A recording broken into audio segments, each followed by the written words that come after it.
Okay, we're here at the UFC X with Aljamain Sterling. You're getting swarmed by the fans. How have you been finding it so far? Very busy, a little chaotic, but it's always fun.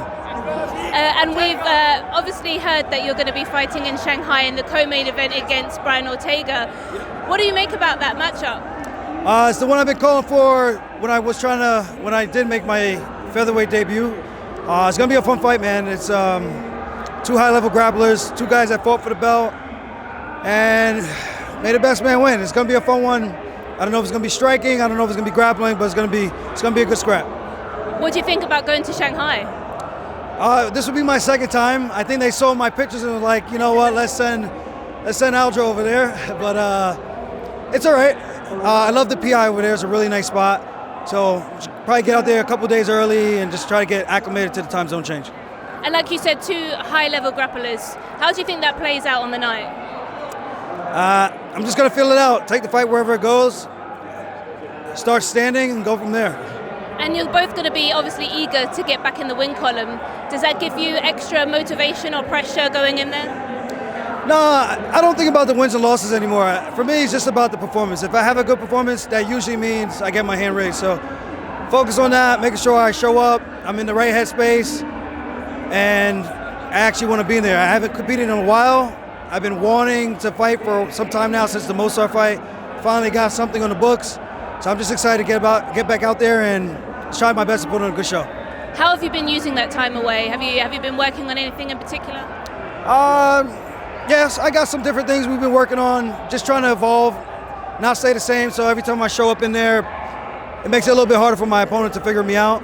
And just been staying busy with helping Merab for his camps and his fights, so that's been a big help. It's always good when he's helping me, it's always good when I'm helping him. And we saw him obviously successfully defend his title again against Sean O'Malley.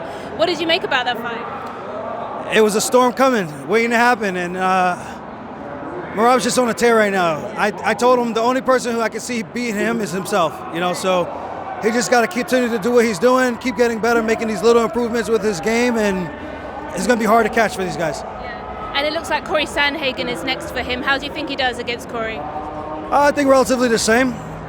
Take him down, squish him, and hopefully get a finish.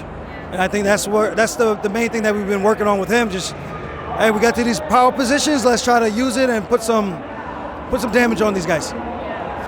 And some big news came out recently. Obviously, Jon Jones retired. Yeah. What did you make of that? I kind of felt the writing was on the wall. I know a lot of the fans got invested in that and saying he's ducking, but he doesn't need to fight. I'm just happy that he left the way that he wanted to leave. And at the end of the day, he left on top. Not a lot of guys get to do that. And he's left us with a lot of great fights and stuff to aspire to do. And I would say he's an innovator, right? So he's kind of changed the game a lot. Like a lot of the techniques he's brought to the game, you start to see a lot of these people implement it into their styles. And he's really shaped the sport. So it's gonna be sad that he's gone, of course, but he'll definitely be missed, at least for me. And a lot of people obviously had him as the pound-for-pound number one, the GOAT. With him now stepping away from the sport, who would you place as number one? I mean, I would say it's a three-headed race between Ilia, Merab, and Islam. What do you think Merab has to do to be able to get that top spot? I think if he just wins one more, I think he's fine. I think you can't deny him, and especially if he gets a finish again. I think if you put Merab the same size, pound for pound, with any of these guys in their skill set, I think he does the same thing to everybody. So I think you can argue and make the case that he would actually be number one, and should be. Well, thank you so much for talking to us. Enjoy the rest of your day. Thank you. Appreciate it. Thank you.